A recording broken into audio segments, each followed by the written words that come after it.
صرف اسلام ہے جو آزادی کا قائل ہے، اور آپ کو صرف ایک خدا کا غلام بناتا ہے جس کے ویسے ہی آپ غلام ہو. آپ نہیں بھی مانو تو آپ ہو اس کے.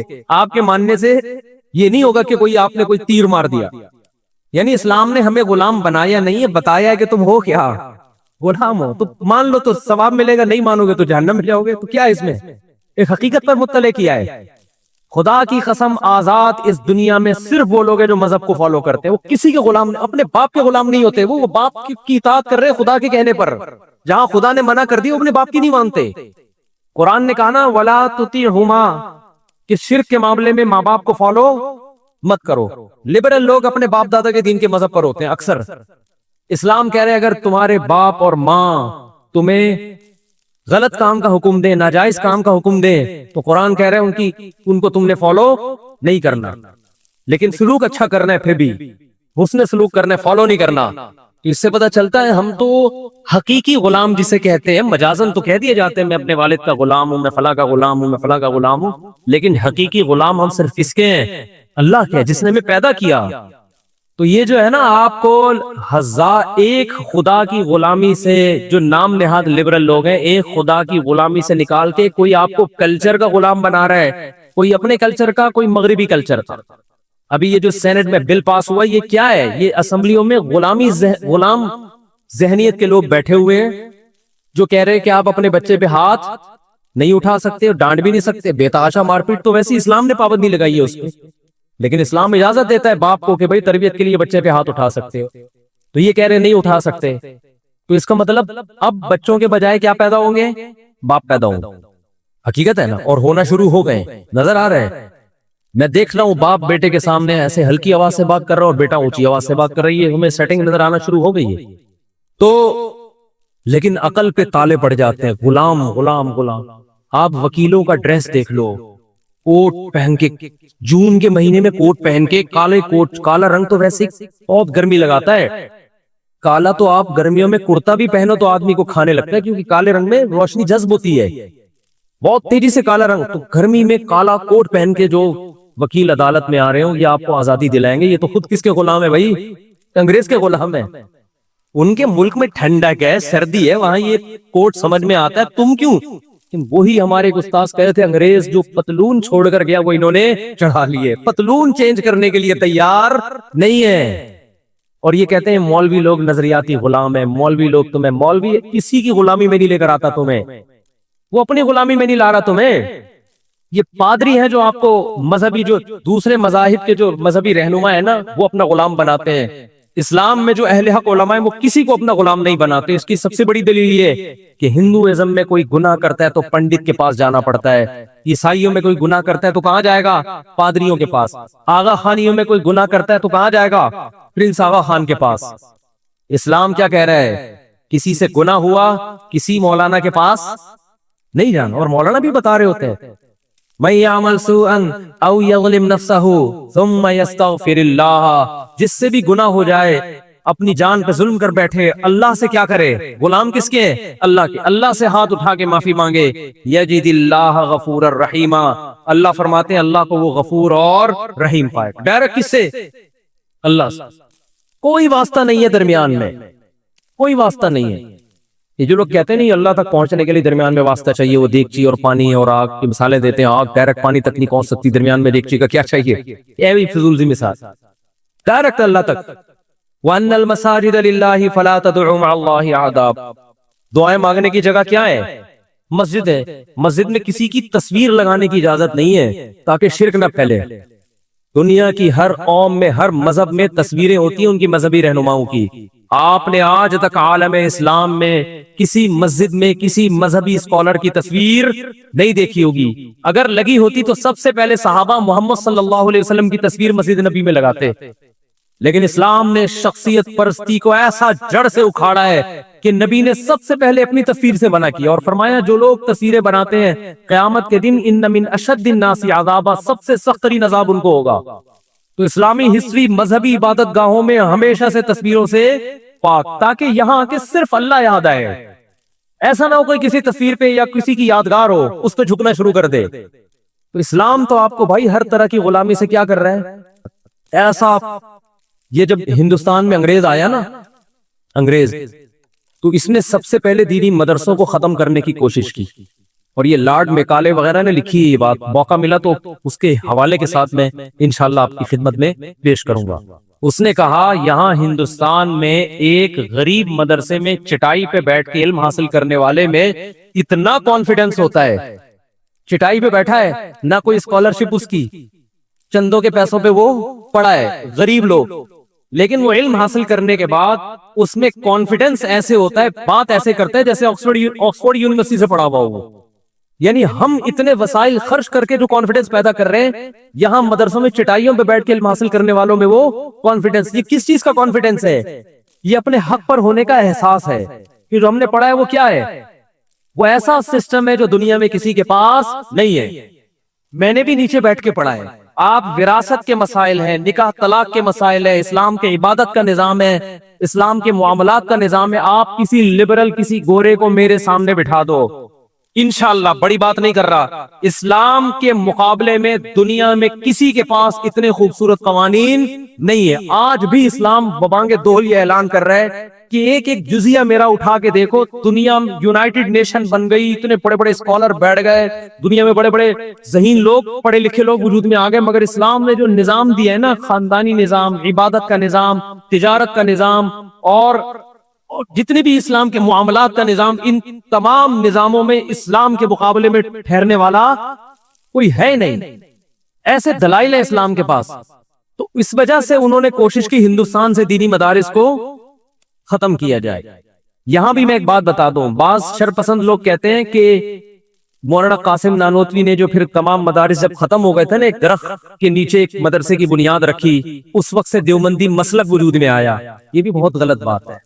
سارے مدارس جب ختم ہو گئے تو انہوں نے وہی علماء جو انہی مدرسوں سے فارغ تھے، جو ہندوستان میں جو علم پڑھایا جاتا تھا، جو ساری دنیا پڑھتی تھی، اسی علم کو باقی رکھنے کے لیے مدرسہ کھولا تھا۔ تو ان کے اگینسٹ جو لوگ چلے ہیں، جو ان کے نظریات سے اتفاق نہیں کیا، ان نظریات سے فرق کرنے کے لیے ان کو دیوبندی کہا جاتا تھا۔ یہ مطلب نہیں تھا کہ نئے مسلک کی بنیاد رکھی انہوں نے اور یہ اس وقت سے وجود میں آئے ہیں، کیونکہ وہ دیوبند میں تھا تو اس لیے اس کا نام کیا پڑ گیا، ورنہ وہ سارے ہندوستان اور بر صغیر کے سارے وہی علماء تھے، کوئی نیا مسلک کی بنیاد نہیں رکھی، نہ ان کے کوئی نئے عقیدے، نہ ان کی کوئی نئی بنیاد، نام یہ پڑ گیا اس لیے کہ ان کے اگینسٹ کچھ لوگ چلے تھے، ان سے فرق کرنے کے لیے۔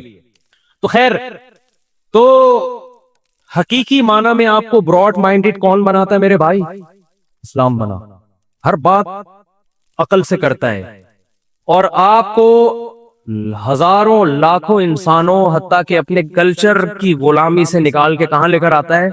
اللہ کی غلامی کی طرف۔ اس پہ آپ کو اطمینان ہوتا ہے کہ میں جو کچھ کر رہا ہوں صحیح کر رہا ہوں۔ مسلمان اگر بیوی کے حقوق بھی ادا کر رہے ہیں نا، بیوی کی وجہ سے نہیں، وہ کس کی وجہ سے؟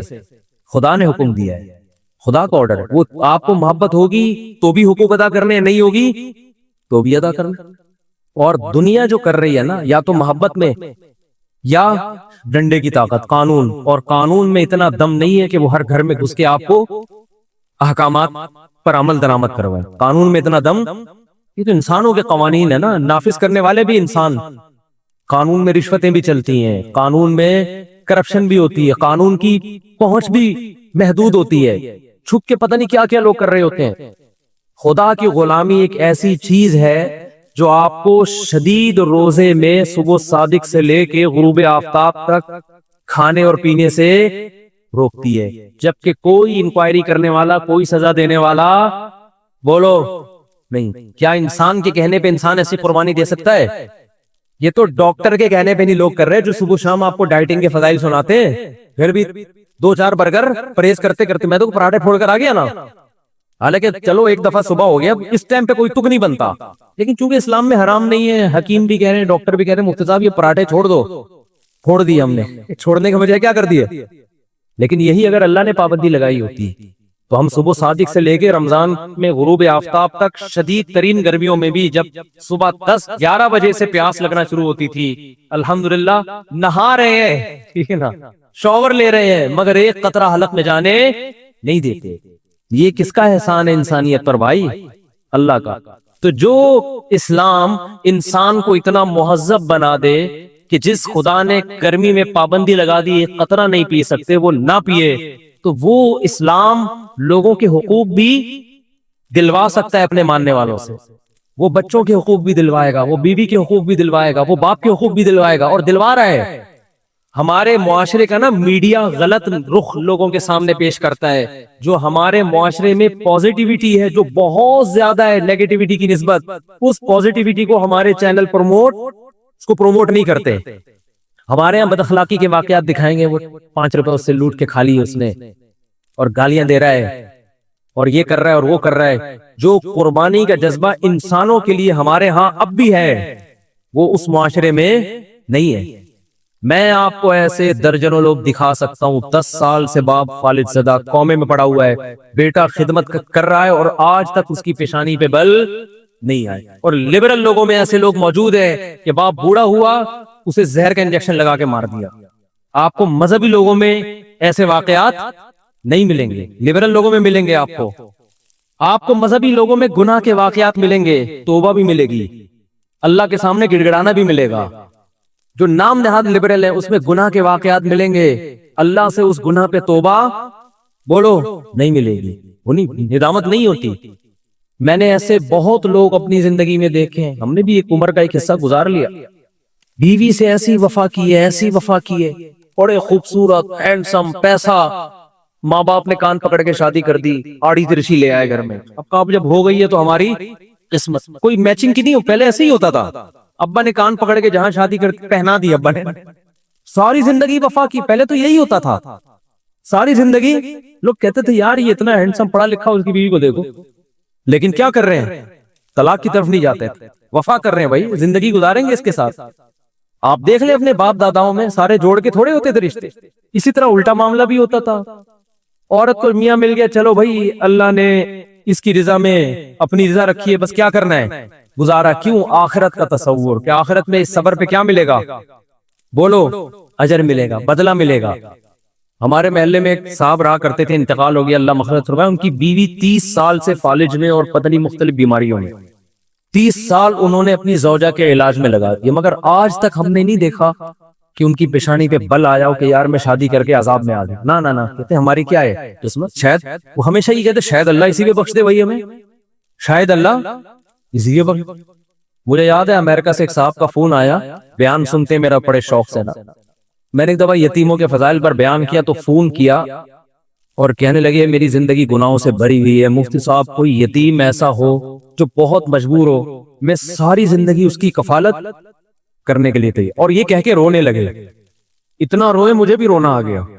کہنے لگے یار کوئی تو نیکی کروں میں. یعنی دیکھو ان کو یہ غم نہیں ہے کہ زندگی میں کیا ہوگا, یا کچھ مرنے کے بعد کے لیے کچھ تو رکھو اپنے پاس, یعنی کچھ تو اللہ کو دکھاؤں کہ میں بھی کچھ کر کے آیا ہوں. تو یہ آخرت ہے جو موٹیویٹ کر رہی ہے کہ یار کچھ تو اچھا کر لو. کچھ کہہ رہے ساری زندگی کا خرچہ ایک یتیم کا میں اپنے ذمہ اٹھانے کے لیے, اس کی ایجوکیشن, اس کی پڑھائی. یہ موٹیویشن آپ کو اسلام کے علاوہ کہیں بھی ایسے ہی, یہ اسلام کا اور ہمارے معاشرے کا پوزیٹو. ماں باپ کو گھر میں رکھتے ہیں, باہر لڑتے ماں باپ سے نہیں لڑتے اکثر لوگ. ہاں جب سے ہماری ایجوکیشن کے نام پہ جو لبرلزم پھیلایا جا رہا ہے, اس کے بعد تو اولاد بدتمیز ہو رہی ہے, اور یہ اس طرح کے قوانین آگے وہ بنا دے تو ایک الگ بات ہے. تو اسلام ہے میرے بھائی جو آپ کو کتنی ساری چیز, آپ کو تنہائی میں برائیوں سے روکتا ہے, اور جو تنہائی میں برائی کرتے بھی وہ روتے ہیں کہ ہم غلط کر رہے ہیں, ہم صحیح نہیں کر رہے, وہ گڑگڑاتے ہیں اللہ کے سامنے. تو جو میں اصل بات لے کے چلا تھا جلدی سے سمیٹتا ہوں. اصل میں حقیقی معنی میں لبرلزم کون سکھاتا ہے؟ اسلام سکھاتا ہے. کہ چھوڑ دو ابا کیا کہہ رہے ہیں, اماں کیا کہہ رہے ہیں, ٹھیک ہے نا. دیکھو میں بھی اگر باپ دادا کے پیچھے چل رہا ہوتا تو میں ہمارے ابا اماں تو ہمارے ہاں تو خاندان میں رواج نہیں تھا دوسری تیسری کا, معذرت کے ساتھ. ہم تو طبیعت سے پٹے تھے, ابا ہوتے تو اب تک مر چکے ہوتے, ہم ابا نے تو ایسا پکڑ کے کوٹنا تھا. تو ہمیں خاندان کی ذہنی غلامی سے کس نے بچایا؟ اسلام نے. اور جب ہم نے اس پہ غور کرنا شروع کیا, ہم نے کہا یار یہ تو بالکل ایک معاشرے کی نیڈ ہے, ضرورت ہے معاشرے کی. کسی کے باپ کے پاس ان دلائل کا جواب نہیں ہے جو اسلام دے رہا ہے, تو ہم اس ذہنی غلامی سے کیا ہو گئے, بولو بچ رہے. مجھے لوگ کہتے ہیں کہ ابا کا انتقال ہو گیا, وراثت بڑا بھائی نہیں دے رہا, ہمارے معاشرے میں یہ ہے کہ وراثت تقسیم نہیں ہوتی جب تک. میں کہتا ہوں بھائی آپ کا رائٹ ہے, آپ وراثت اس سے مانگ سکتے, تو اگر ہم ذہنی غلام ہوتے تو ہم کہتے ہیں آپ کا کلچر جدھر کو لے کے جا رہا ہے آپ کیا کریں؟ بھائی ٹھیک ہے، بھائی کا احترام اپنی جگہ، مگر یہ تو نہیں کہ بڑا بھائی آپ کی وراثت غصب کر کے بیٹھ جائے، ایسا کرنے کی اجازت نہیں ہے۔ جب آدم علیہ السلام کو دنیا میں بھیجا گیا ہے، جب آدم علیہ السلام کو پیدا کیا گیا، پہلے دن سے آدم علیہ السلام کو اور ان کی ذریت کو بتا دیا گیا کہ شیطان تمہارا دشمن ہے، یہ تمہیں سیدھے راستے پہ چلنے سے روکے گا۔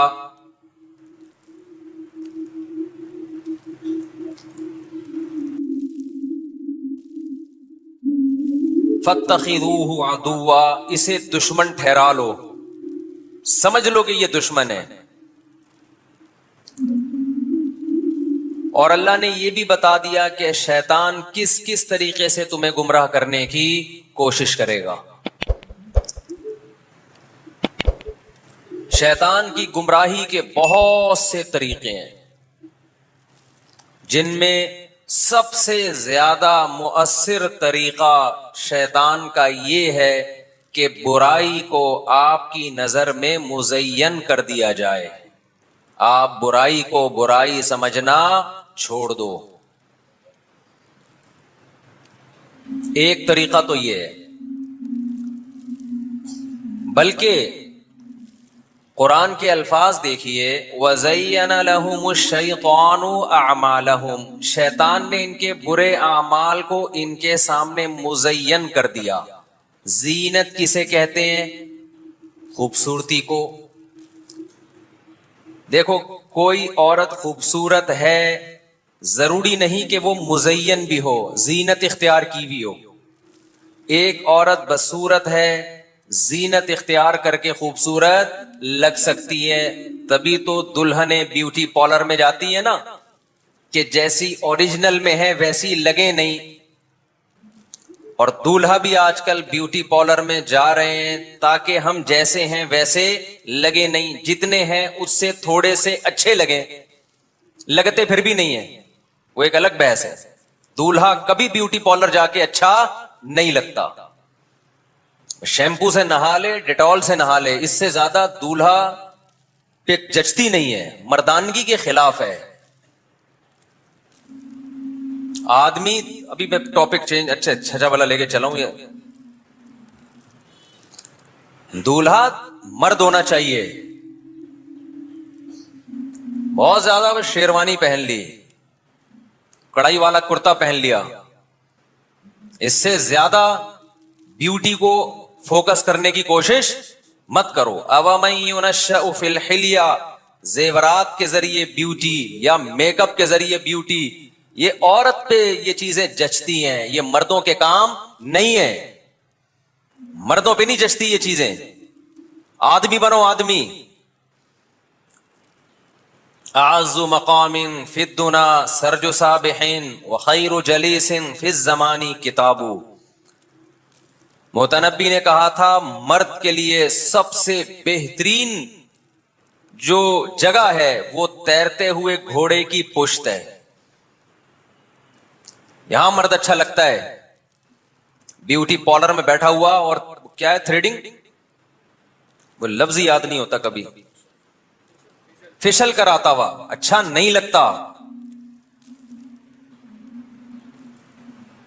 جن عورتوں کو اچھا لگ رہا ہے وہ عورتوں کی نیچر خراب ہو گئی ہے۔ بولو جتنے میرے منہ پہ پھوڑے پھنسی ہیں اسی کے ساتھ میں شادی کروں گا، ایک بھی پھوڑا غائب نہیں ہوگا۔ پھوڑے پھنسی ہیں تو اس کا تو کر لو، یعنی بہت پھیل رہی ہے یہ چیز ہماری سوسائٹی میں، آدمیوں والے کام کرو بھائی۔ اعز مقام فی الدنا سرج سابح، تیرتے ہوئے گھوڑے کی پشت۔ متنبی شاعر کہتا ہے یہ مرد کے لیے سب سے بہترین مقام ہے۔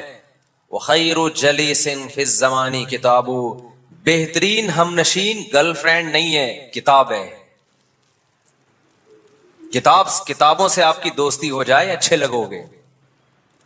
کبھی وہاں پکڑا جا رہا ہے قائد اعظم کے مزار پہ، کبھی کسی پارک میں پکڑا جا رہا ہے، کبھی کسی لڑکی کی باہوں میں گھسا ہوا ہے، کبھی کسی اور کی باہوں میں گھسا ہوا ہے۔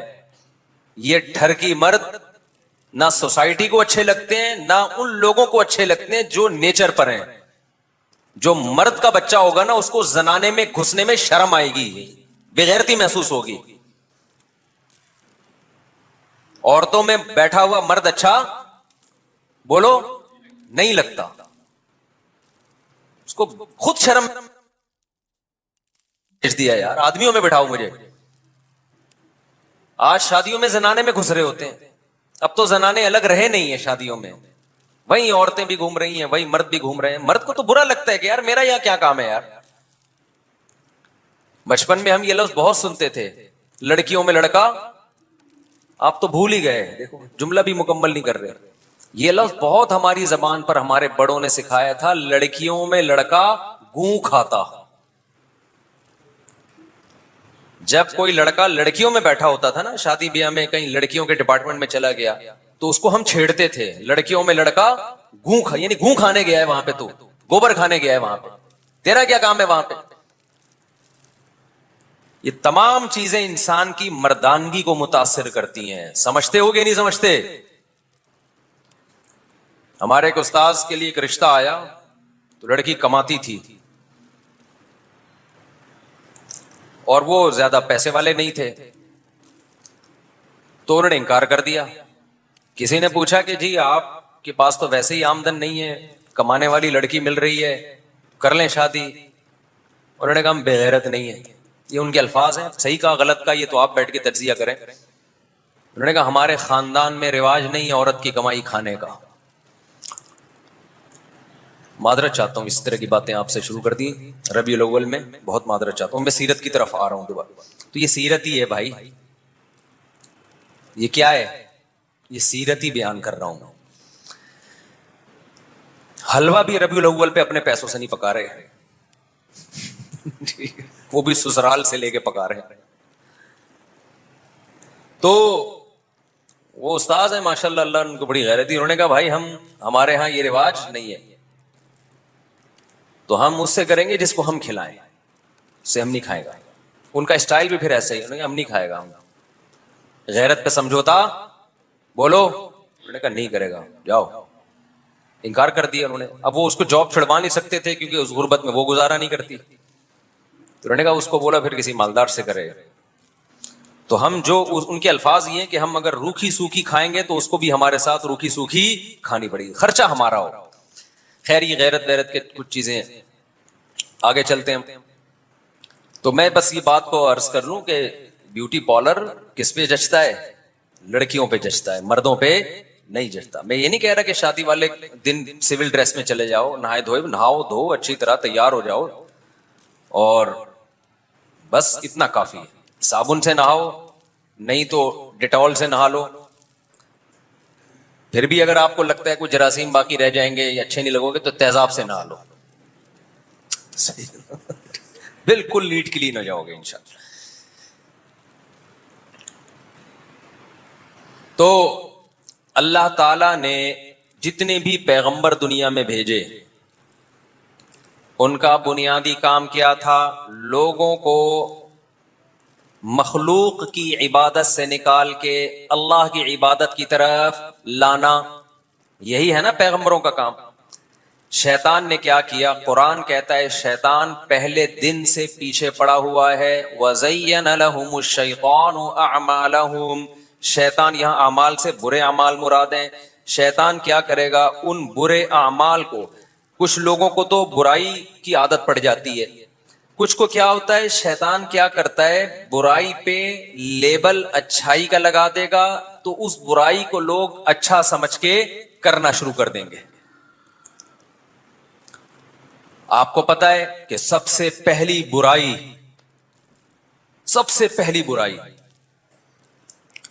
وہ برائی جس کے لیے اللہ نے پیغمبر کو بھیجا. برائی تو اس سے بھی پہلے ہوئی ہے لیکن اس کے لیے جدید پیغمبر نہیں آئے. سب سے پہلا جرم دنیا میں قتل ہوا ہے.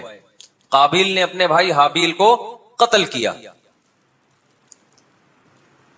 وہاں بھی شیطان نے برے عمل کو مزین کر دیا تھا.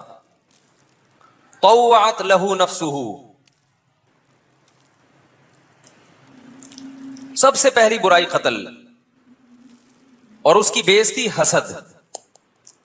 اس کی بیس کیا تھی؟ اس سے پتا چلتا ہے کہ دنیا میں جو سب سے پہلا جرم ہوا ہے وہ جیلیسی کی بیس پہ ہوا ہے. وہ کس بیس پہ ہوا ہے؟ حسد کی بیس پہ. آدم علیہ الصلوۃ والسلام کے بیٹے حابیل نے بھی قربانی پیش کی اللہ کے ہاں. قابیل نے بھی قربانی پیش کی. کس کی قربانی قبول ہوئی؟ حابیل کی. قابیل جیلسی کا شکار ہو گیا کہ اس کا مقام اونچا ہو گیا، میرا مقام نیچا ہو گیا.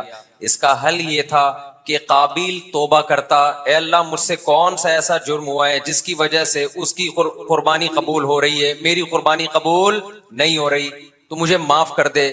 اللہ آدم علیہ السلام کی خطا کو معاف کر دیا نا اللہ نے، تو آدم کے بیٹے کی خطا کو بھی معاف کر دیتا. بجائے معافی مانگنے کے جیلسی کا شکار ہو گیا کہ اس کی عزت زیادہ ہوگی اب سوسائٹی میں، میری عزت کم ہوگی. چھوٹی سی سوسائٹی تھی اس وقت.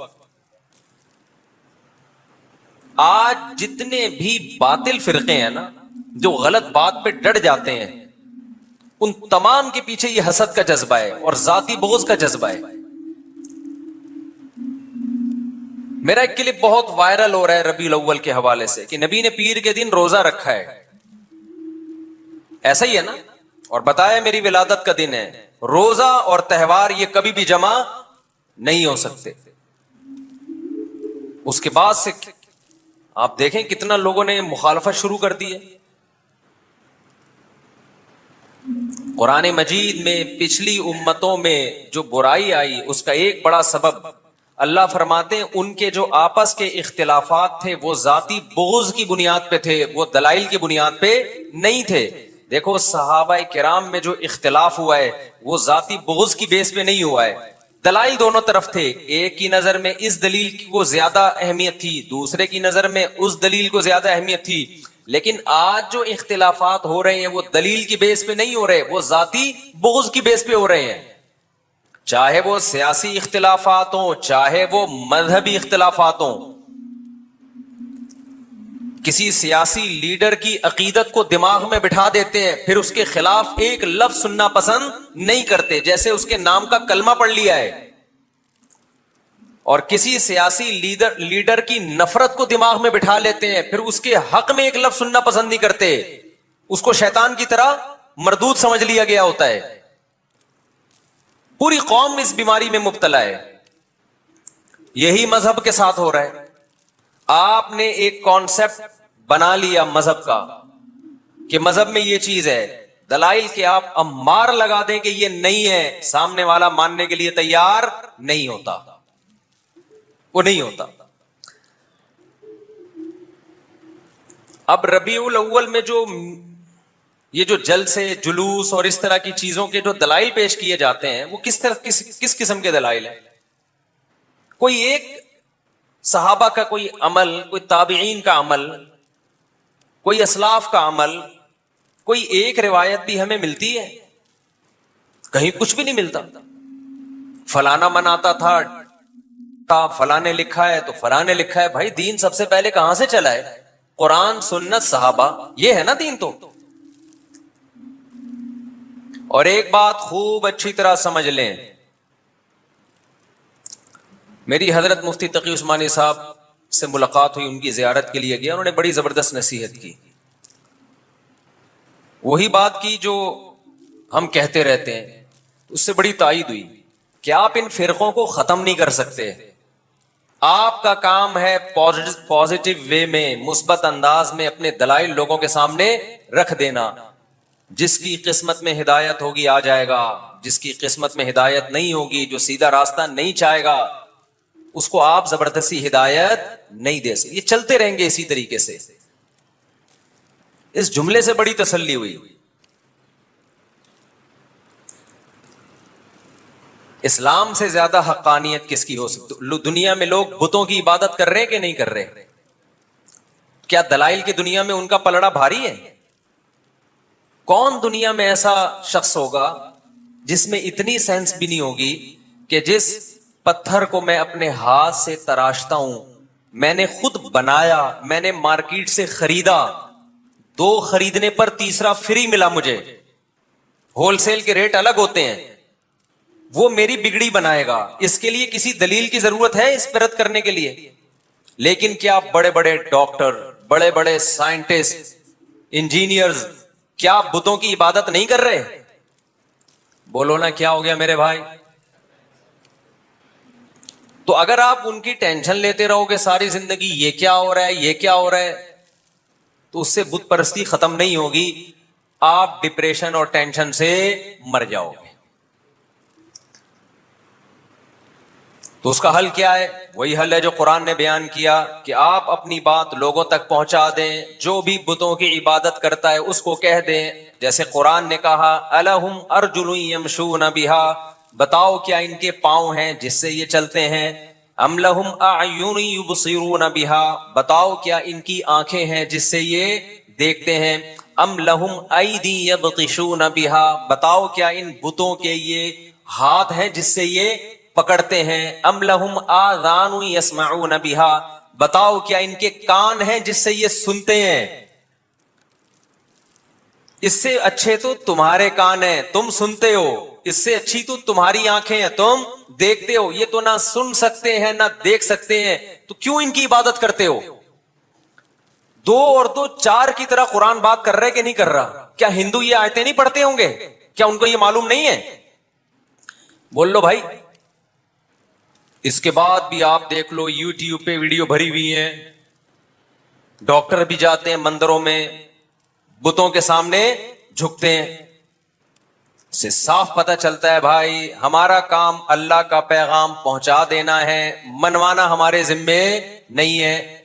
تو غیر مسلموں کی گمراہی میں بھی ہمارا کام پیغام پہنچانا ہے. مسلمانوں میں جہاں گمراہی پھیلے گی تو ہمارا کام پیغام پہنچانا ہے، منوانا ہمارا کام نہیں ہے.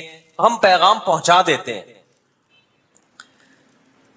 کہ ربیع الاول میں جو کچھ آج کل ہو رہا ہے یہ پیغمبر کا طریقہ نہیں ہے، یہ آپ کی اپنی خواہشات ہیں جن کو آپ مذہب کا لیبل لگا کے پورا کر رہے ہو. دین اپنی خواہشات کا نام نہیں ہے. پورا صحیح کوئی نہیں ہوتا.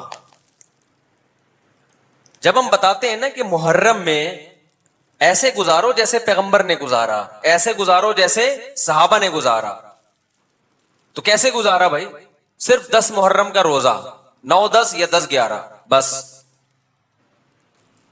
اور روزوں کی کثرت محرم میں کریں، آپ جتنے زیادہ روزے رکھ سکتے ہیں. اس کے علاوہ محرم میں کوئی اضافی عمل اسلام میں ثابت نہیں ہے. ربیع الاول میں تو یہ بھی نہیں ہے کہ کوئی اضافی روزوں کی فضیلت ہو یا عمرے کی فضیلت ہو. آج کل ربیع الاول میں عمرے بہت ہو رہے ہیں. لوگ کہتے ہیں بھائی اس مہینے میں عمرہ کیونکہ نبی پیدا ہوئے تھے. تو آپ پیغمبر سے آگے نکل رہے ہو بھائی. ہمارے نبی کو نہیں معلوم تھا کہ میں اس مہینے میں پیدا ہوا ہوں تو میں اس مہینے کی فضیلت بیان کر کے چلا جاؤں؟ صحابہ کو معلوم نہیں تھا کہ ہمارے پیغمبر اس مہینے میں پیدا ہوئے ہیں تو ہم اس مہینے میں عمرہ کر کے اس کی فضیلت کو بڑھا دیں؟ کہیں کوئی ایک حدیث دکھاؤ جس میں کسی صحابی نے ربیع الاول میں عمرے کی الگ سے فضیلت بیان کی ہو. میں سمجھا پا رہا ہوں بات؟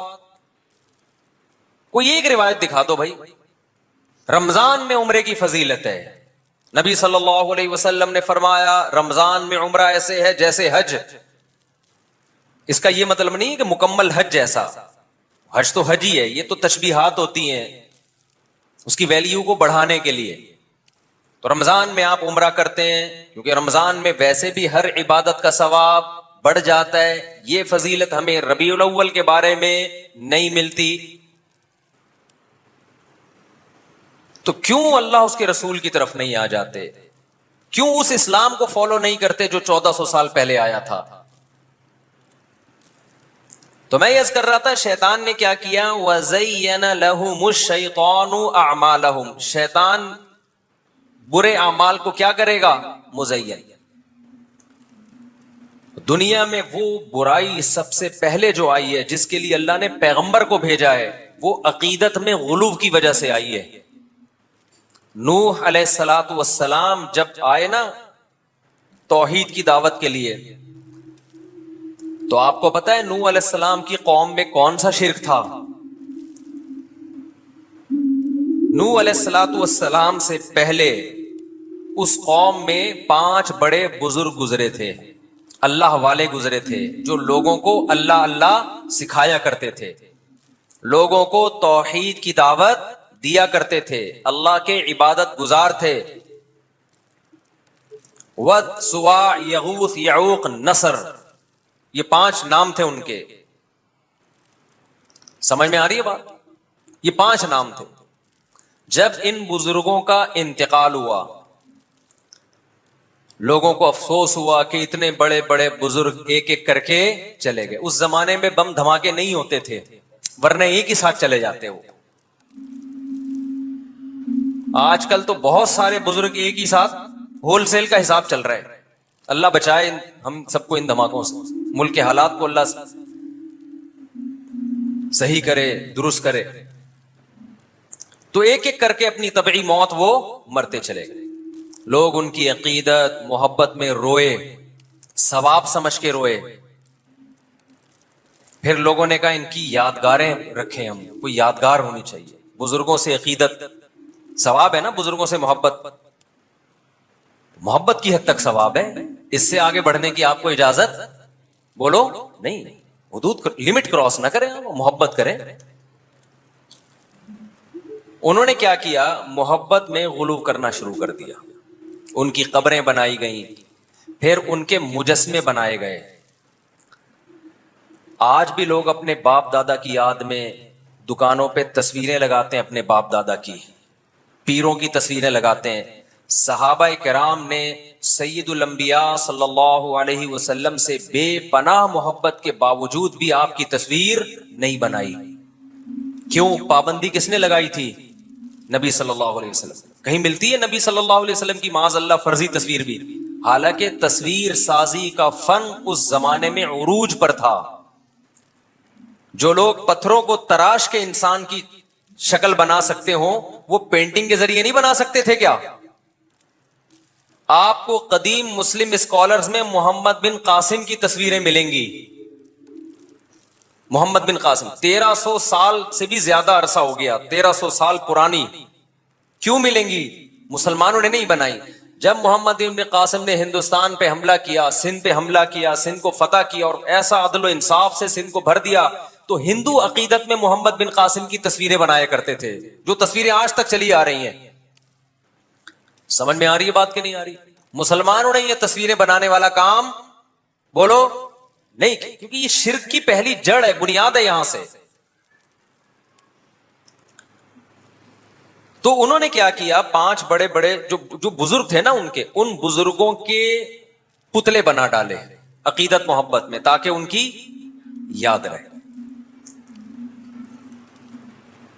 تھوڑے دنوں میں شیطان نے آ کے پہلے تو یہ کام کروایا۔ وہ چور اور ڈاکوؤں کی شبیہیں نہیں بنا رہے تھے، اہل اللہ کی شبیہیں بنا رہے تھے، نیک بزرگوں کی شبیہیں بنا رہے تھے۔ شیطان برائی کو مزین کر رہا ہے کہ نہیں کر رہا؟ برائی پہ میک اپ کر کے لا رہا ہے نا، جیسے گوبر رکھا ہوا ہو، اس پہ چمک پٹی لگا ہوا ہو اور خوشبو کا اسپرے کر کے کسی کے سامنے رکھ دو اور وہ کھا جائے، یہ کہہ کے کھا جائے کہ کتنا اچھا لگ رہا ہے۔ او بھائی لگ رہا ہے نہیں اچھا۔ ہر اچھی لگنے والی چیز اچھی نہیں ہوتی، بعض دفعہ پیکنگ ایسی ہوتی ہے کہ اس پیکنگ کی وجہ سے اندر میٹیریل کو دیکھا ہی نہیں جاتا، لوگ پیکنگ پہ مرتے ہیں۔ اور ہماری پاکستانی قوم تو پیکنگ ہی کو پہ سب دل دے بیٹھتی ہے، برقعے دیکھ کے تو لوگ عاشق ہو رہے ہیں۔ اتنی پیکنگ۔ میرا شہد کا بہت عرصے بزنس رہا ہے نا، اب تو ختم کر دیا، اب میں ڈیٹیل بتا رہا ہوں آپ۔ خالص شہد کبھی بھی کوئی نہیں خریدتا پاکستان میں، یہ آپ کو بتا دوں، ہم نے بھی بزنس کی ہے نا۔ خالص چیز پاکستان میں کبھی بھی کوئی آپ سے نہیں خریدے گا۔ میں خالص شہد لیتا تھا، خالص شہد تھا، وہ جم جاتا تھا خود ہی رکھے۔ اس کے خالص ہونے کی کچھ شہد ایسے ہوتے ہیں کہ وہ فریج میں رکھے بغیر بھی جمتے ہیں، لوگ نہیں خریدتے تھے، نکلی ہے۔ اور جو لوگ کیا کرتے تھے، ان کو پانی میں کین رکھ کے، پلاسٹک کا کین رکھ کے اچھی طرح سے بوائل کر کے اس کا بیڑا غرق کرتے ہیں نا، اس کے بعد وہ جمتا نہیں ہے، لیکن اس کے منرل ضائع ہو جاتے ہیں، وہ دنا دن مارکیٹ میں بکتا ہے۔ کیونکہ لوگوں کے دماغ میں کسی نے کھوپڑی میں ڈال دیا کہ شہد جمتا نہیں ہے. اتنی تحقیق کی فرصت نہیں ملتی کہ جا کے یہ تحقیق کر لو کیا یہ سچ ہے یا جھوٹ ہے. بھائی خالص شہد تو بعض دفعہ چھتے سے جمع ہوا اترتا ہے. تحقیق کا میں معیار بتا رہا ہوں. آپ کسی بزرگ نے دماغ میں یہ بات ڈال دی ہے ان کے کہ خالص شہد جمتا نہیں ہے. تو اب کیا ہوتا ہے کہ جو شہد آتے ہیں نا کمپنیوں کے, وہ کیا کرتے ہیں, اس کو اچھی طرح بوائل کرتے ہیں. اب شہد بوائل اچھی طرح ابالنے کے بعد شہد کا بیڑا ہو گیا غرق, اس کو اب جمتا نہیں ہے. پھر وہ چھان کے بیچتے ہیں, دے دنا دن لوگ خریدتے ہیں, کہتے ہیں 6 مہینے سے رکھا ہوا ہے جمع نہیں. اس کا مطلب یہ کیا ہے, خالص. پلوسا شہد جو ہے نا, پلوسا جس کا بہت بزنس ہوتا ہے, یہ رکھے رکھے جم جاتا ہے, گرمیوں میں بھی جم جاتا ہے. اگر جم رہا ہے اس کا مطلب 100% خالص ہے. لیکن آج کل نہیں جم رہا کیونکہ خالص نہیں ہے. اور جس کا جم رہا ہے لوگ خرید نہیں رہے, جس کا نہیں جم رہا لوگ کیا کر رہے ہیں, بولو, خرید رہے ہیں. میں نے کئی تاجروں سے بولا تم لوگوں کو دھوکہ کیوں دیتے ہیں؟ انہوں نے کہا یہ قوم اس قابل ہے کہ اس کو دبا کے دھوکہ دیا جائے, کیونکہ خالص چیز یہ خریدتی نہیں ہے. بات چل پڑی, ایک اور بات کر کے پھر اصل ٹاپک کی طرف آتا ہوں. ایک اور چیز شہد میں, میرا 23 سال کا شہد کا بزنس رہا ہے. 23 سال تھوڑا عرصہ نہیں ہوتا. میں فارموں میں بھی گیا ہوں, جو شہد کے جو ماہرین ہوتے ہیں نا, جو باہر یونیورسٹی میں پڑھ کر آئے ہیں, ان سے بھی انٹرویوز لیے میں نے.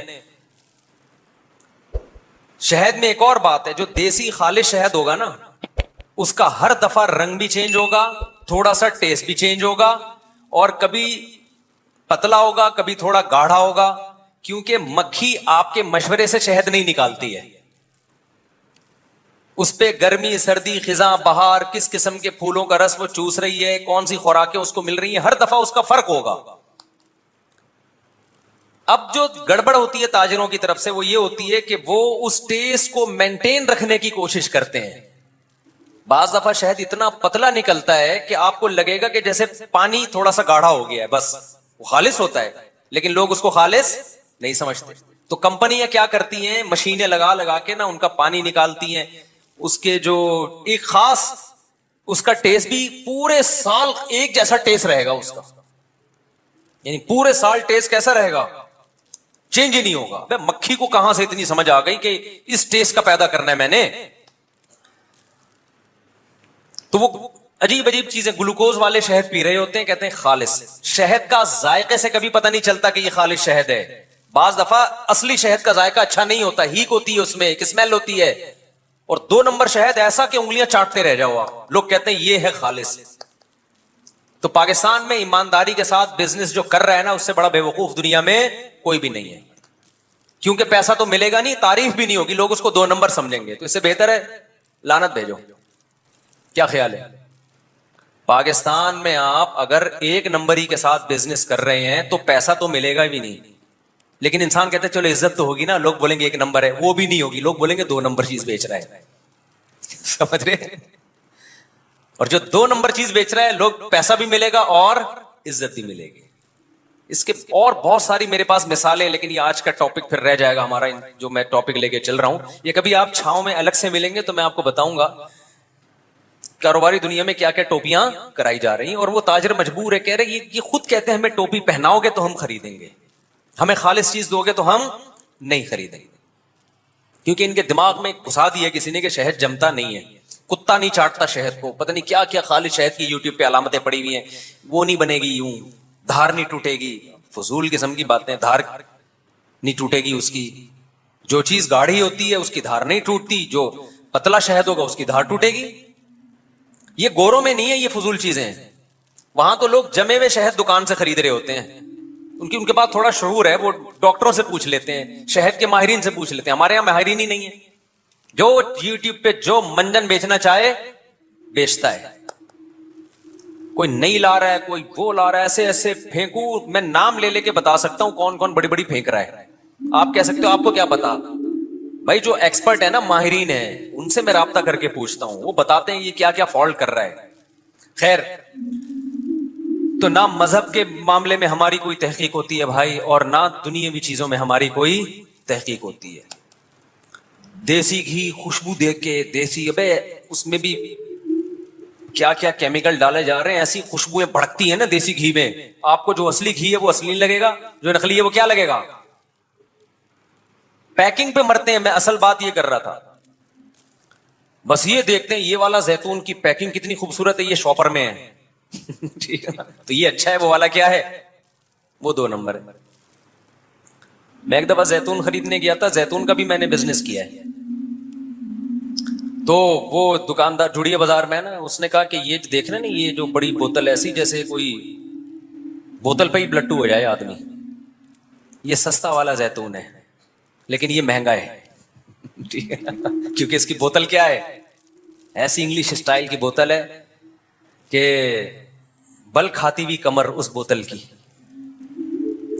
بوتل کی کمر کیا ہے, بل کھاتی ہوئی.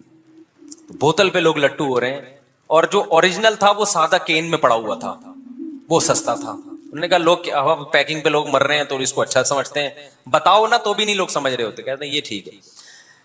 تو جو کام ہم کر رہے ہیں نا, تاجر لوگ عوام کو بیوقوف بنانے کے لیے کہ پیکنگ پہ زور دے رہے ہیں, تو شیطان بھی کیا کرتا ہے, پیکنگ اچھی بنا کے برائی کو بڑی خوبصورت پیکنگ میں پیش کرتا ہے. شیطان نے نوح علیہ السلام کی قوم کے اندر جو برائی آئی, شرک, اس کی پیکنگ کو بڑا اچھا کر دیا. شیطان نے کہا یہ بزرگ لوگ ہیں, دیکھو اللہ والوں سے محبت کرنی چاہیے کہ نہیں کرنی چاہیے. سب نے بولا بالکل شیطان بھائی آپ بالکل ٹھیک کہہ رہے ہو, دل کی آواز تھی نا, بالکل صحیح, محبت کرنی چاہیے. اس نے کہا تم نے ان بزرگوں کی محبت میں تمہیں پتلے بنانے چاہیے. بھائی کیا کہہ رہے ہو یار, پتلے کیوں بنائے, دیکھو ان کی یاد رہے گی. تو بزرگوں کی یاد, بزرگوں کو یاد رکھنا برا کام ہے اچھا کام ہے. سب لوگوں نے کہا شیطان بھائی بہت اچھا کام ہے, بزرگوں کو یاد رکھنا کیا ہے بھائی, اچھا کام, دعاؤں میں یاد رکھنا ہے, اس سے زیادہ نہیں ہے, بس دعائیں کرو ان کے لیے. لیکن شیطان کی پیکنگ دیکھو, فنیشنگ پہ زور لگا رہا ہے شیطان سارا. پھر شیطان نے بولا کہ بھائی دیکھو, کچھ دن تو شیطان نے کہا فی الحال زیادہ نہیں ان کو سمجھاؤ, ورنہ ایسا نہ ہو کہ یہ چماٹ لگا دیں مجھے کہ یار تو زیادہ ایک دم سے شرک تھوڑی آتا ہے. تو شیطان نے کہا فی الحال اتنا کافی ہے, ابھی تم نے 5 پتلے بنا لیے, ان کو بزرگوں کی یاد رہے گی, تمہیں روتے دھوتے رہو گے بزرگوں کو یاد کر کے. شیطان نے بولا اگلا کام اگلی نسل میں کروں گا. اب وہ مر گئے تو بچے پیدا ہوئے ان کے, پھر شیطان ان کے پاس آیا, دیکھو یہ بزرگ زبردست اللہ والے لوگ تھے, تو اللہ نے ان کو کچھ تو بدلہ دیا ہوگا نا, جو اللہ کا ہوتا ہے. جب تمہارا کوئی ہوتا ہے تو تم اس کو اچھا بدلہ دیتے ہو کہ نہیں دیتے؟ لوگوں نے کہا شیطان بھائی بالکل دیتے ہیں. شیطان نے بولا بتاؤ, کوئی بادشاہ سلامت کی بہت خدمت کرے تو بادشاہ اس کو وزارتیں دیتا ہے کہ نہیں دیتا؟ وزارت دیتا ہے نا بادشاہ یہ تھوڑی ہوتا ہے کہ 2 سموسے اس کو کھلا دے, 5 روپے پکڑا دے. یہ بادشاہوں کے کام نہیں, بادشاہ پوری وزارتیں بانٹتے ہیں کہ چل بھائی تجھے میں نے پانی کا وزیر بنا دیا, تجھے میں نے بجلی کا وزیر بنا دیا, تجھے میں نے تعلیم کا وزیر بنا دیا, تجھے میں نے حج کا وزیر بنا دیا, نوٹ چھاپ اب تو دبا کے. تو وزارتیں بانٹتا ہے نا. پھر جب کسی کو کوئی کام پڑتا ہے بادشاہ کے پاس جاتا ہے یا اس محکمے کے وزیر کے پاس جاتا ہے؟ بولو نا بھائی, وزیر کے پاس. تو شیطان نے اگلی نسل میں یہ سمجھایا کہ دیکھو یہ بڑے بڑے بزرگ تھے, اللہ کے بڑے بڑے نیک بندے تھے, یہ تمہارے بڑے بڑے بزرگ تھے, تو اللہ نے خوش ہو کے کچھ کام تو ان کو اختیارات دیے ہوں گے نا. اللہ بھی تو بادشاہ ہے, وہ اولاد بھی دے سکتا ہے, وہ رزق بھی دے سکتا ہے. تو دیکھو ایک وزارت اللہ نے اس کو دی ہوئی ہے, یہ جو ہے نا ود سوا یغوث یعوق نصر, اس کو اولاد دینے کا کام اللہ نے دیا ہوا ہے. اللہ خود بھی اولاد دے سکتا ہے لیکن بزرگوں کے ذریعے بھی دلواتا ہے. اور دیکھو یہ والا جو پتلا ہے نا, یہ جو بزرگ تھے, جب تمہاری رزق کی تنگی ہوگی نا تو اللہ بھی رزاق ہے, لیکن اللہ ان بزرگوں کو بھی اللہ نے اختیار دیا ہوا ہے. جیسے بادشاہ جو حکومت کا اصل وزیر اعظم ہوتا ہے, وہ تمام محکموں کا سربراہ ہوتا ہے, سارے اختیارات اس کے پاس ہوتے ہیں, لیکن ماتحتوں کے پاس بھی ہوتے ہیں. تو سارے اصل میں اللہ کے پاس ہیں, اللہ نے ان کو بھی دے دیے. لوگوں نے کہا توبہ توبہ شیطان تو کیسی باتیں کر رہا ہے, تو شرک کر رہا ہے,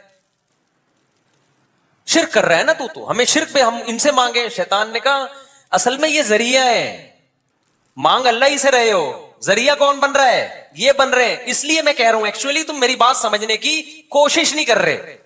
ایک امام صاحب کی نا ہوا نکل گئی نماز میں, اب انہوں نے بتایا نہیں, آخر میں سدا سہو کر لیا. تو لوگوں نے پوچھا امام صاحب کوئی غلطی تو آپ سے ہوئی نہیں ہے, آپ نے سدا سہو کس بیس پہ کیا؟ امام صاحب نے کہا بہت تھوڑی سی ہوا نکلی تھی. لوگوں نے کہا اس سے تو وضو ٹوٹ جاتا ہے, نماز ہی نہیں ہوتی. انہوں نے کہا یار اتنی نہیں نکلی تھی کہ وضو ٹوٹ جائے, بہت تھوڑی نکلی تھی. لوگوں نے کہا ابے بھائی جتنی بھی تھوڑی نکلے اس سے کوئی فرق نہیں پڑتا. امام صاحب نے کہا ایکچولی آپ سمجھنے کی کوشش نہیں کر رہے ہیں, وہ بہت ہی تھوڑی نکلی تھی. تو وہ بات صحیح کر رہے تھے غلط کر رہے تھے؟ تو شیطان نے بھی یہی پٹیاں پڑھائیں کہ ایکچولی میں شرک نہیں کرا رہا. دیکھو اللہ کے پاس اصل اختیارات تو اللہ کے پاس ہیں. یہ جو بت ہے نا, یہ جو بزرگ لوگ ہیں, ہم ان بتوں سے نہیں مانگ رہے. اصل میں یہ بت جو ہے وہ ان بزرگوں کی شبیہ ہیں. تو جب آپ ان کے سامنے جھکو گے, ان سے مانگو گے, تو اصل میں اس بزرگ سے مانگ رہے ہو. اور جب اس بزرگ سے مانگ رہے ہو تو دے گا تو اللہ ہی دے گا. کون؟ اللہ. تو ان کو جو اللہ نے اختیارات دیے ہیں تو اصل میں تو اپنے پاس رکھے ہوئے اختیارات, لیکن ان کے ذریعے اللہ کرا دیتا ہے کام, اس لیے ان سے مانگو جا کے. تو اتنے ایکچولی اور کر کے نا شیطان نے لگائے ہیں کہ لوگ اس کی باتوں میں آ گئے. پھر شیطان نے کہا اچھا اگر ان کے پاس اختیارات نہیں ہے تو بتاؤ تم میں اور ان میں کوئی فرق ہوا؟ نہیں آئی بات سمجھ میں؟ ایسا نہ ہو آپ لوگ بھی یہ کام شروع کر دو. شیطان نے کہا دیکھو اگر ان بزرگوں کے پاس اختیارات ہیں ہی نہیں, انہوں نے اللہ کی اتنی عبادت کی اور اتنا کچھ کیا, تو پھر بھی ان کے پاس کوئی اختیارات نہیں ہے, تو تم اور ان میں کوئی فرق ہوا؟ لوگوں نے کہا نہیں. توبہ توبہ, بزرگوں میں اور تم میں کوئی فرق ہی نہیں ہے, تم بھی عاجز محتاج, یہ بھی عاجز محتاج. اس لیے بات سمجھو میں کیا کہہ رہا ہوں. لوگوں نے کہا یار یہ تو کچھ بات کھوپڑی شریف میں بیٹھ رہی ہے یار, ہم میں اور ان میں یہ بھی 2% کے, ہم بھی 2% کے. وہ ایک سیٹھ نے وہ کلپ کسی نے بھیجا مجھے کہ ایک سیٹھ نے ملازم کو بولا 2% کے آدمی, ملازم رونے لگا. اس نے کہا رو کیوں رہا ہے؟ کہہ رہا ہے مجھے افسوس ہو رہا ہے کہ آپ نے اپنی اور میری ویلیو ایک جیسی کر دی. بعض لوگ بڑے حاضر جواب ہوتے ہیں نا, سر مجھے افسوس اس پر ہو رہا ہے کہ اس گھر میں میری اور آپ کی ویلیو ایک جیسی ہو گئی. سر تو حاضر جواب ہی سیکھو. پہلے ویلیو نہیں تھی, لیکن اس جملے کے بعد واقعی اس سیٹ کی ویلیو 2% ہی کی ہو گئی. تو شیطان نے ایکچولی کر کرا کے نا, حالانکہ بھائی بزرگوں کا اس کا جواب یہ تھا, عقل مندوں نے کہا ہوگا کہ بھائی بزرگوں کی جو فضیلت حاصل ہوتی ہے وہ اس لیے تھوڑی ہوتی ہے کہ ان کے پاس اختیارات آ گئے ہیں. یا ایھا الناس انتم الفقراء الی اللہ, اے لوگو تم سب کے سب فقیر ہو. فقیر کے پاس کچھ بھی نہیں ہوتا. میں اکثر ایک واقعہ بتاتا ہوں نا, ایک مزار پہ ایک صاحب جا رہے تھے, مجھے فون کیا کہ میرا آدھا دھڑ فالج زدہ ہے, میں بہت پریشان ہوں, کہیں سے ٹھیک نہیں ہو رہا, مجھے کسی نے کہا ہے فلاں بزرگ کے مزار پہ جاؤ. میں نے کہا جس کے مزار پہ جا رہے ہو آپ کا آدھا دھڑ کام نہیں کر رہا, آدھا کر رہا ہے, ان کے دونوں دھڑ کام نہیں کر رہے, تو جس کے دونوں دھڑ کام نہیں کر رہے وہ تمہارا آدھا کہاں سے ٹھیک کرے گا؟ کوئی بزرگ یا میت پھٹے پہ لیٹی بھی ہو, آپ غسل دے رہے ہو اور آدھا دھڑ کام کرنا شروع کر دے اس کا, تو آپ لیٹے ہوئے ہوگے, وہ بیٹھا ہوا ہوگا. کیا خیال ہے؟ بلکہ تھوڑی سی انگلی بھی ہل گئی نا مردے کی, مردہ جو لیٹا چاہے بزرگی کیوں نہ ہو, ذرا سا ہل گیا, آنکھ مار دیا. دیکھو آپ مردے کو غسل دے رہے ہو, اس نے یوں کر کے آنکھ مار دیا, آپ قیامت تک کسی کو آنکھ مارنے کے قابل نہیں رہو. آپ کی آنکھیں فالج زدہ ہو جائیں گی, پھٹی کی پھٹی رہ جائیں گی آنکھیں آپ کی. تو اللہ میاں نے یہ بتایا ہے کہ بھائی یہ تو تمہاری طرح محتاج ہیں. مقام ان کو کیوں ملا ہے؟ مقام اس لیے ملا کہ اللہ کے نیک بندے تھے, ان کا آخرت میں بہت اونچا مقام ہوگا. تم نیچے والی جنت میں ہوگے, یہ اوپر والی جنت میں ہوں گے. یہ اللہ کے مقرب لوگ ہیں, یہ کوئی کم مقام ہے کیا یہ؟ تو نوح علیہ السلام کی قوم کو جو ہے نا شیطان نے یہ سارے سافٹ ویئر اس میں انسٹال کر دیے, اور ہر آنے والی نسل میں سافٹ ویئر اپڈیٹ کرتا رہتا تھا وہ.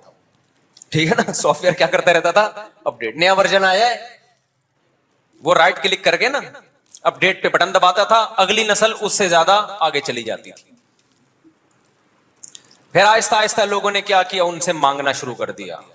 وہاں کے علماء صلحاء نے ان کو سمجھایا کہ بھائی یہ ان سے کیوں مانگ رہے ہو, یہ تو پتھر ہے, تم نے اپنے ہاتھوں سے بنایا ہے. لوگوں نے کہا اصل میں ہم ان سے جب مانگتے ہیں نا تو یہ تو ایک علامت ہے, اصل میں ہم ان کے پیچھے جو بزرگ ہیں ان سے مانگ رہے ہیں. انہوں نے کہا بھائی ان کے پاس تو اختیارات نہیں ہے تو وہ کیسے دیں گے تمہیں؟ تو بھائی ان کے پاس خود سے نہیں ہے, عطائی اختیارات ہیں, ذاتی نہیں ہے لیکن عطائی ہیں, اللہ کی عطا سے ان کے پاس اختیارات ہیں.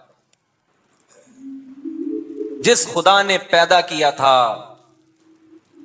پیغمبروں کو بھیجا تھا, آدم علیہ السلام کو بھیجا تھا کہ مخلوق دعاؤں میں کسے پکارے؟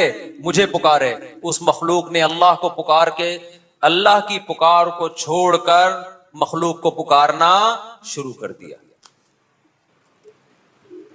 پھر اللہ نے نوح علیہ السلام کو بھیجا. نوح علیہ السلام قوم کو سمجھاتے رہے کہ چھوڑ دو اس بت پرستی کو, لیکن شیطان سافٹ ویئر ایسے اپڈیٹ کر چکا تھا کہ ان کے اندر سے بت پرستی اور شرک کے جراثیم 950 سال کی محنت میں بھی نہیں نکلے, تو ہماری 2 تقریروں میں کہاں سے نکل جائیں گے؟